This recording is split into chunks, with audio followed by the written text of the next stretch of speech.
Hi friends, welcome back to my YouTube channel. ಇವತ್ತು Tuesday afternoon ಆಗಿದೆ time.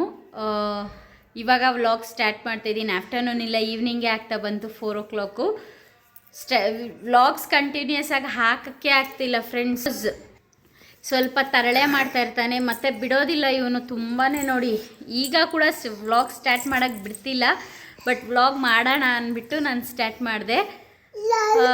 ಈ ವ್ಲಾಗಲ್ಲಿ ಒಂದು ನೆನ್ನೆದು ಮೊನ್ನೆದು ಎಲ್ಲ ಸ್ವಲ್ಪ ಕ್ಲಿಪ್ಪಿಂಗ್ಸ್ನ ಆ್ಯಡ್ ಮಾಡ್ತೀನಿ. ಅಂದರೆ ಸ್ವಲ್ಪ ಶೂಟ್ ಮಾಡ್ಕೊಂಡಿದ್ದೀನಿ ನಾನು ವ್ಲಾಗ್ಸು, ಅದನ್ನೆಲ್ಲ ಆ್ಯಡ್ ಮಾಡ್ತೀನಿ. ನಮ್ಮ ಊರಲ್ಲಿ ಸ್ಕೂಲ್ ಇತ್ತು, ಅಂದರೆ ಕ್ರೆಸೆಂಟ್ ಸ್ಕೂಲ್ ಇತ್ತು. ಅಲ್ಲಿ ನನ್ನ ಅಣ್ಣನ ಮಗಳಾಗಿರ್ಬೋದು, ಮತ್ತು ತುಂಬ ಜನ ಮಕ್ಕಳ ಸಂತೆ ಅಂತ ಕೂಡ ಹಾಕಿದರು. ಆ ಥರ ಹಾಕಿದ್ರೆ ಮಕ್ಕಳಿಗೆ ಯಾವ ರೀತಿ ನಾವು ಬಿಸ್ನೆಸ್ನ ಸ್ಟಾರ್ಟ್ ಅಂದರೆ ಮಾರ್ಕೆಟ್ಗೆ ಹೋಗಿ ಯಾವ ರೀತಿ ವ್ಯಾಪಾರ ಮಾಡ್ಬೋದು ಏನು ಅನ್ನೋದು ಎಲ್ಲ ಕೂಡ ಅವ್ರಿಗೆ ಅರ್ಥ ಆಗಲಿ, ಗೊತ್ತಾಗಲಿ ಅಂದ್ಬಿಟ್ಟು ಮಕ್ಕಳ ಸಂತೆ ಅಂತ ಹಾಕಿದ್ರು.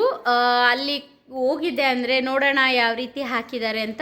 ಫ್ರೂಟ್ಸ್ ಆಗಿರ್ಬೋದು, ವೆಜಿಟೇಬಲ್ಸು ಎಲ್ಲನೂ ಮಕ್ಕಳ ಕೈಯಲ್ಲಿ ಸೇಲ್ ಮಾಡಿಸೋದು. ಅವ್ರಿಗೂ ಕೂಡ ಎಷ್ಟು ತೊಗೊಂಡ್ರೆ ಎಷ್ಟು ಎಕ್ಸ್ಚೇಂಜ್ ಮಾಡಿಸ್ಬೇಕು, ಮತ್ತು ಬಿಸ್ನೆಸ್ ಹೆಕ್ಟಿಕ್ಸ್ ಏನು ಪ್ರತಿಯೊಂದೂ ಅವರು ಅಲ್ಲಿ ಅಂದರೆ ಅವರು ಕಲೀಲಿ ಅಂದ್ಬಿಟ್ಟು ಸ್ಕೂಲಲ್ಲಿ ಈ ಥರ ಒಂದು ಮಕ್ಕಳ ಸಂತೆ ಅಂದ್ಬಿಟ್ಟು ಈಗ ಹಾಕ್ತಾ ಇದ್ದಾರೆ. ಪ್ರತಿಯೊಂದು ಸ್ಕೂಲಲ್ಲೂ ಇಲ್ಲಿ ರೂರಲ್ಲೆಲ್ಲ ಹಾಕ್ತಿದ್ದಾರೆ. ಸಿಟಿ ಸೈಡು ನನಗೆ ಇನ್ನೂ ಗೊತ್ತಿಲ್ಲ ಆ ಥರ ಏನಾನ ಮಾಡ್ತಿದ್ದಾರೆ ಏನು ಅಂತ.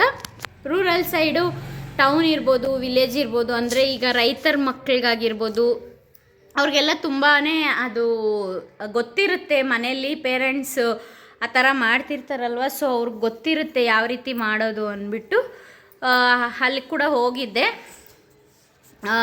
ಅದ್ರ ಸ್ವಲ್ಪ ಕ್ಲಿಪ್ಪಿಂಗ್ಸ್ನ ತಗೊಂಡಿದ್ದೀನಿ, ಅದನ್ನು ಕೂಡ ಈ ವ್ಲಾಗಲ್ಲಿ ಆ್ಯಡ್ ಮಾಡ್ತೀನಿ. ಮತ್ತು ತುಂಬಾ ಕಾಟ ಕೊಡ್ತಾನೆ, ಒಂದು ವ್ಲಾಗ್ ಮಾಡೋಕ್ಕೆ ಕೂಡ ಆಗಲ್ಲ. ಈಗಲೂ ನೋಡಿ, ವ್ಲಾಗ್ ಸ್ಟಾರ್ಟ್ ಮಾಡೋಣ ಅಂತ ಬಂದರೆ ಏನೋ ಒಂದು ಮಾಡ್ತಾ ಇರ್ತಾನೆ. ಏನು ಚಿನ್ನಮ್ಮ ಅದು ಮಾಡ್ತಾ ಇರೋದಲ್ಲಿ ಏನು ಬಂದಿದ್ದೀವಾಗ? ಏನಲ್ಲಿ ಟಿ ವಿಯಲ್ಲಿ ಬರ್ತಾ ಇರೋದು? ಟಿ ವಿಯಲ್ಲಿ ಡಾಲ್ಸ್ ಹಾಕಿ, ವಿಡಿಯೋಸ್ ಹಾಕಿ, ಏನಾದರೂ ಮಾಡಿ ಏನೋ ಒಂದು ಮಾಡ್ತಾ ಇರ್ತಾನೆ ನೋಡಿ. ಅಲ್ಲಿ ಯಾರು ಇರೋದು? ಏನು ಮಾಡ್ತಾ ಇದೆ ಅಲ್ಲಿ? ಏನಲ್ಲಿ ಬರ್ತಾ ಇರೋದಲ್ಲಿ? ಪಾಪ ಯಾರ್ದು ಪಾಪ ಅದು? ಯಾರದು ಪಾಪ? ನೀನಾ? ಸರಿಯಾಗಿ ನೋಡು, ನೀನದು ಪಾಪ? ಯಾರದು ಪಾಪ? ಚಿನ್ನಮ್ಮ ಸ್ಕೂಲಲ್ಲಿ ಏನು ಹೇಳ್ಕೊಡ್ತಾರೆ? ಓ ಆಮೇಲೆ ಆಮೇಲೆ ಓ ಆಮೇಲೆ ಅದು ತೆಗಿಬೇಕು ಕೈಯಿಂದ. ಆಮೇಲೆ ಸರಿ. ಆಮೇಲೆ ಆಮೇಲೆ ಡೂಬಿ ಡಮ್ನ ಡೂಡಿ ಅಂತಾರೆ. ಆಮೇಲೆ ನಿಂಗೆ ಜಾನಿ ಎಸ್ ಪಪ್ಪ ಬರುತ್ತಾ? ಹೇಳು, ಜಾನಿ ಎಸ್ ಪಪ್ಪ ಹೇಳು. ಇಲ್ಲಿ ಬಾ, ಇಲ್ಲಿ ಈ ಕಡೆ ಬಾ, ಇಲ್ಲಿ ನಿಂತ್ಕೋ, ಇಲ್ಲಿ ಜಾನಿ ಎಸ್ ಪಪ್ಪ ಅಂತ ಹೇಳು. Johnny yes papa eating sugar, no telling lies, no papa. telling lies, no papa. No. Open your mouth. ಅಂದರೆ ಅವ್ನಿಗಿನ್ನೂ ವರ್ಡಿಂಗ್ಸ್ ಹೇಳಕ್ಕೆ ಬರಲ್ಲ ಫ್ರೆಂಡ್ಸ್. ಬಿದ್ದೋಗ್ತೀಯಮ್ಮ.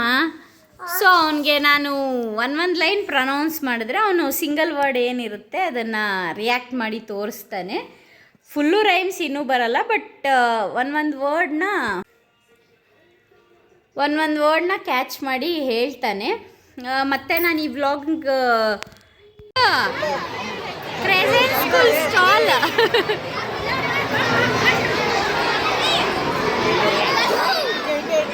ಇನ್ನೂ ಅಲ್ಲ. ಏನಮ್ಮ ನೀನು ಸೇಲ್ ಮಾಡ್ತಾ ಇರೋದು? ಎಷ್ಟು ಒಂದು ಪ್ಲೇಟು? 10 ರೂಪೀಸಾ? ಸರಿ, ನಮ್ಗೊಂದು ಪ್ಲೇಟ್ ಕೊಡಿ. ಹೆಂಗೆ ಮಾಡ್ತೀರಾ? ಬುರುಗ್ ಮಸಾಲ ಮಾಡಿ ನೋಡೋಣ. ಬುರುಗ್ ಮಸಾಲ ಹಾಕ್ಕೊಡಿ, ಹಾಕಿ ಬುರುಗ್ ಮಸಾಲ. ಇದೇ ನಾನು ಆಗಲೇ ಹೇಳಿದ್ದು ಮಕ್ಕಳ ಸಂತೆ ಅಂತ. ಇದು ಬಂದು ಕ್ರೆಸೆಂಟ್ ಸ್ಕೂಲಲ್ಲಿತ್ತು. ತುಂಬ ಸ್ಕೂಲ್ಸ್ ಇದೆ ನಮ್ಮೂರಲ್ಲಿ, ಅಂದರೆ ಟೌನ್ಸ್ ಗೊತ್ತಿರಲ್ವಲ್ಲ, ಸೊ ಅವ್ರಿಗೆ ಹೇಳ್ತಿದ್ದೀನಿ. ಇದು ಕ್ರೆಸೆಂಟ್ ಸ್ಕೂಲ್ ಮಕ್ಕಳ ಸಂತೆ. ಅವ್ರ ಮನೆಯಲ್ಲಿ ಯಾವುದೋ ಒಂದು ಪ್ರಾಡಕ್ಟ್ ಅಂದರೆ ಐಟಮ್ ಎತ್ಕೊಂಡು ಬಂದು ಯಾರು ಬಂದಿರ್ತಾರಲ್ವ ಅವ್ರಿಗೆ ಸೇಲ್ ಮಾಡೋದು. ಅಂದರೆ ಅಮೌಂಟ್ ಕೊಟ್ಟರೆ ಈ ಐಟಮ್ಗೆ ಇಷ್ಟು ಅಂತ ಅವರು ಫಿಕ್ಸ್ ಮಾಡಿರ್ತಾರೆ, ಅಷ್ಟು ಕೊಟ್ಟು ನಾವು ಬೈ ಮಾಡಿಕೊಂಡು ತಗೋಬೋದು. ಈ ಥರ ಮಕ್ಳಿಗೂ ಗೊತ್ತಾಗುತ್ತೆ ಅಂದರೆ ಸೇಲ್ ಮಾಡೋದು ಯಾವ ರೀತಿ, ನಾವು ಯಾವ ರೀತಿ ಎಕ್ಸ್ಚೇಂಜ್ ಕೊಡಬೇಕು, ಅಮೌಂಟ್ ಎಷ್ಟು ಕೊಡಬೇಕು ಏನು ಅನ್ನೋದು ಅವ್ರಿಗೆ ಐಡಿಯಾ ಬರುತ್ತೆ ಅಂದ್ಬಿಟ್ಟು ಈ ರೀತಿ ಮಾಡ್ತಾರೆ. ನಾನು ಆಗಲೇ ಹೇಳ್ದಂಗೆ ಒಂದು ಇಂಪಾರ್ಟೆಂಟ್ ವಿಷಯ ಹೇಳ್ತೀನಿ ಅಂತ ತುಂಬ ಜನ ಕೇಳ್ತಿದ್ದಾರೆ. ಅಂದರೆ ಕಮೆಂಟ್ ಬಾಕ್ಸಲ್ಲಿ ಆಗಿರ್ಬೋದು, DM ಆಗಿರ್ಬೋದು, ಡೈರೆಕ್ಟಾಗಿ ಆಗಿರ್ಬೋದು ಕೇಳ್ತಿರ್ತಾರೆ, ಯಾಕೆ 1.5 ಇಯರ್ಗೆ ಬ್ರೆಸ್ಟ್ ಫೀಡಿಂಗ್ನ ಸ್ಟಾಪ್ ಮಾಡಿದ್ದು ಅಂತ.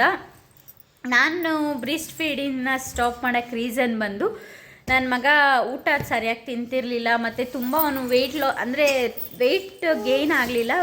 ಶಕ್ತಿ ಇರುತ್ತೆ ತಾಯಿ ಎದೆ ಹಾಲು ಕುಡಿಯೋದ್ರಿಂದ ಶಕ್ತಿ ಇರುತ್ತೆ ಅಂತ ಹೇಳ್ತಾರೆ, ಬಟ್ ಅವನು ತುಂಬಾ ಊಟ ತಿಂತಾ ಇರಲಿಲ್ಲ.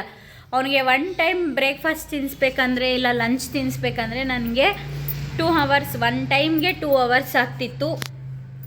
ಸೊ ತುಂಬಾ ಕಷ್ಟ ಆಗ್ತಿತ್ತು. ಬಟ್ ಈಗ ಸ್ಟಾಪ್ ಮಾಡಿದ್ಮೇಲೆ ಅವ್ನು ತಿಂತಾ ಇದ್ದಾನ ಅಂತ ಕ್ವೆಶನ್ ಕೇಳ್ಬೋದು ನೀವು. ಅಷ್ಟು ಅಂದರೆ ಬೇರೆ ಮಕ್ಕಳು, ಒಬ್ಬೊಬ್ಬರು ಮಕ್ಕಳು ಹೇಗೆ ಅಂತಂದರೆ ಟೈಮಿಗೆ ಸರಿಯಾಗಿ ಅವ್ರ ಟೈಮ್ಗೆ ಅವ್ರು ಊಟ ಕೇಳಿ ಹಾಕ್ಸ್ಕೊಂಡು ತಿಂತಾರೆ. ಅಂದರೆ ಅವ್ನಿಗಿನ್ನೂ ತುಂಬ ದೊಡ್ಡವನಾಗಿಲ್ಲ, ಆದ್ರೂ ಒಂದೊಂದು ಮಕ್ಕಳು ಅವನ ಏಜಿಗೆ ಸಹ ಹಂಗೆ ಮಾಡ್ತಾರೆ. ಇವನು ತುಂಬ ಕಡಿಮೆ ಫುಡ್ಡಲ್ಲಿ. ಮತ್ತು ಇನ್ನೊಂದು ಬಂದು ನಿಮ್ಮ ಮಗ ಯಾಕೆ ನಿಮ್ಮ ವೀಡಿಯೋಸಲ್ಲಿ ಇರಲ್ಲ, ಅಷ್ಟು ಚಿಕ್ಕ ಪಾಪು ಇದ್ದಾನೆ ಅಂತೀರಾ, ಯಾವ ವೀಡಿಯೋಸಲ್ಲೂ ಅವ್ನು ತುಂಬ ಕಾಣಿಸಲ್ಲ ಅಂತ 1-2 ಕಮೆಂಟ್ಸ್ ಬಂದಿತ್ತು ನನಗೆ. ಹೌದು, ನನ್ನ ಮಗ ವೀಡಿಯೋ ಮಾಡೋಕ್ಕೆ ಬಿಡಲ್ಲ. ಅಂದರೆ ಒಂದು ವೀಡಿಯೋ ಮಾಡಬೇಕು ಅಂತಂದರೆ ನಾವು ಏನು ಹೇಳಬೇಕು ಅಂದ್ಕೊಂಡಂದರೆ ನಂದು ಡೈಲಿ ವ್ಲಾಗ್ ವೀಡಿಯೋಸ್ ಹಾಕದೇ ಇರೋದ್ರಿಂದ, ಅಂದರೆ ನಾನು ಏನಾರ ಕಂಟೆಂಟ್ ಇದ್ದರೆ ಮಾತ್ರ ಕೊಡ್ತೀನಿ, ಇಲ್ಲ ಏನಾದರೂ ಒಂದು ವಿಷಯದ ಬಗ್ಗೆ ಹೇಳೋದು, ಇಲ್ಲ ಕುಕ್ಕಿಂಗ್ ಚಾನಲ್ಲು ಈ ಥರ ಮಾತ್ರ ಮಾಡ್ತಾ ಇರೋದ್ರಿಂದ ಅವನ್ನ ಪ್ರತಿಯೊಂದು ವ್ಲಾಗಲ್ಲೂ ತೋರ್ಸೋಕ್ಕಾಗಲ್ಲ. ಬಿಕಾಸ್ ಅವನು ತುಂಬಾ ಗಲಾಟೆ ಮಾಡ್ತಾನೆ, ಮತ್ತು ಅವನ್ನ ಬ್ಯಾಲೆನ್ಸ್ ಮಾಡಿಕೊಂಡು ನಾನು ಯಾವುದೇ ಒಂದು ವಿಷಯ ಬಗ್ಗೆ ಫುಲ್ಲು ಕ್ಲಾರಿಟಿಯಾಗಿ ಹೇಳೋಕ್ಕೂ ಆಗಲ್ಲ. ಮತ್ತು ಕುಕ್ಕಿಂಗ್ ಆಗಿರ್ಬೋದು ಸ್ಕಿಪ್ ಆಗುತ್ತೆ. ಆದರೂ ಒನ್ ಡೇ ನಾನು ಹೇಳಿದ್ದೀನಿ ತುಂಬ ವೀಡಿಯೋಸಲ್ಲಿ ನನ್ನ ಮಗ ಇದ್ದ, ಸೊ ಸ್ಕಿಪ್ ಆಗಿದೆ ವೀಡಿಯೋ ಅಂದ್ಬಿಟ್ಟು. ಸೊ ಆದ ಕಾರಣ ಅವನು ನನ್ನ ಹಸ್ಬೆಂಡ್ ಜೊತೆ ಆಗಿರ್ಬೋದು, ಇಲ್ಲ ನಮ್ಮ ಅತ್ತೆ ಮನೆಯಲ್ಲಿರ್ಬೋದು, ಆ ಥರ ಇರೋ ಟೈಮಲ್ಲಿ ಮಾತ್ರ ನಾನು ವ್ಲಾಗ್ಸ್ ಮಾಡ್ತೀನಿ. ಬಟ್ ನನ್ನ ಮಗ ನನ್ನ ಜೊತೆನೇ ಇದ್ದಾನೆ. ಯಾರೋ ಕೇಳಿದ್ರಿ ಯಾವುದಾದ್ರೂ ಎಲ್ಲಾದರೂ ಬಿಟ್ಟಿದ್ದೀರಾ ಅಂತ. ಇಲ್ಲ, ನಾನು ಎಲ್ಲೂ ಬಿಟ್ಟಿಲ್ಲ. ಅವನು ನಮ್ಮ ಅತ್ತೆ ಮನೆಗೆ ಹೋಗ್ತಿರ್ತಾನೆ. ಅವನು ಯಾವಾಗ ಇರಲ್ಲ, ಇಲ್ಲ ಅವನು ಯಾವಾಗ ಮಲಗಿರ್ತಾನೆ, ಅವನು ಇಲ್ಲದೇ ಇರೋ ಟೈಮಲ್ಲಿ ನಾನು ಆದಷ್ಟು ವೀಡಿಯೋ ಮಾಡೋದಕ್ಕೆ ಟ್ರೈ ಮಾಡ್ತೀನಿ. ಇದು ಸೆಕೆಂಡ್ ಕ್ವೆಶನ್ ಆಗಿರುತ್ತೆ. ಮತ್ತು ಇನ್ನೊಂದು ಕ್ವೆಶನ್ ಬಂದು ಎಷ್ಟು ವೆಯ್ಟ್ ಇದ್ದಾನೆ ಮಗ ಈಗ ಅಂತ ಕೇಳಿದ್ರಿ. ಅಂದರೆ ನನ್ನ ಒಂದು ನಾರ್ಮಲ್ ಡೆಲಿವರಿ ವ್ಲಾಗ್ ಹಾಕಿದ್ನಲ್ವ, ಅದರಲ್ಲಿ ಒಬ್ಬರು ಕಮೆಂಟ್ ಮಾಡಿದರು ತುಂಬ ಕಡಿಮೆ ವೆಯ್ಟಲ್ಲಿ ಗೇನ್ ಆಗಿದ್ದ, ಈಗ ಎಷ್ಟಿದೆ ಮಗು ಅಂತ. ಹೌದು, ಅವನು ತುಂಬ ಕಡಿಮೆ ಅಂತ ಏನಿಲ್ಲ, 5.6 ಇದ್ದ. ಅದು ಒಂದು ನಾರ್ಮಲ್ ವೆಯ್ಟ್, ಅಂದರೆ 5.6 ಅಲ್ಲ 2.6. ಅದು ಕಡಿಮೆ ಇರ್ಬೋದು, ಬಟ್ ಹೆಲ್ದಿಯಾಗಿದೆ ಬೇಬಿ ಅಂದ್ಬಿಟ್ಟು ಡಾಕ್ಟರ್ ಹೇಳಿದರು. ಅವನೀಗ ಬಂದು 9 kgs ಸಮಥಿಂಗ್ ಇದ್ದಾನೆ. ಬಟ್ ಅವನಿಗೆ ಲಾಸ್ಟ್ ಟೈಮ್ ಹುಷಾರಿಲ್ಲದೆ ಇರೋದ್ರಿಂದ ಸ್ವಲ್ಪ ಈಗ ಕಡಿಮೆ ಆಗಿದ್ದಾನೆ. ಒಂದು ಫುಡ್ ರೊಟೀನ್ ಈಗ ಯಾವ ರೀತಿ ಇದೆ ಅಂದ್ಬಿಟ್ಟು ಕೂಡ ಒಂದು ಕ್ವಶನ್ ಕೇಳಿದ್ರಿ. ಅದ್ರದ್ದು ವ್ಲಾಗ್ ನಾನು ಮಾಡಿ ಹಾಕ್ಬೋದು.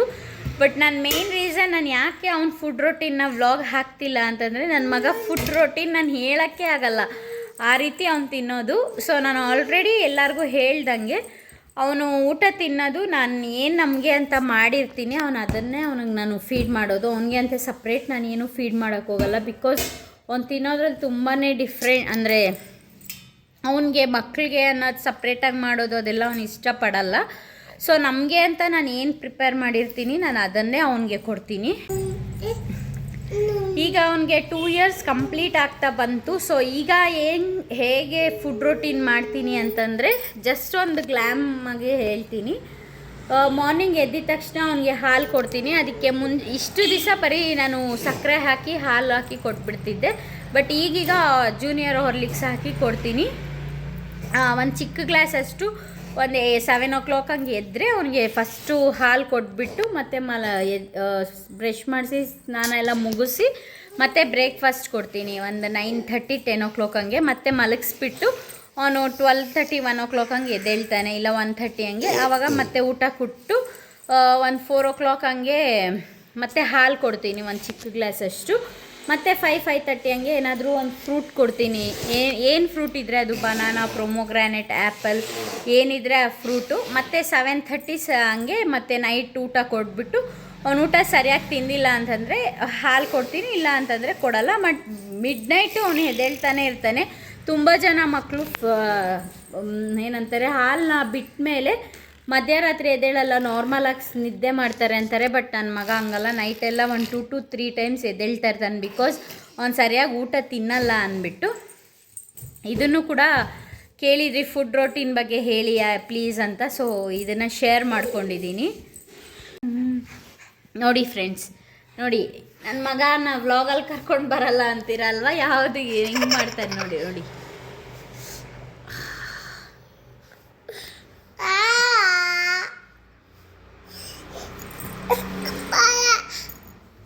ಅವನಿಗೆ ಇಷ್ಟ ಇಲ್ಲ ಅಂತೇವಿ.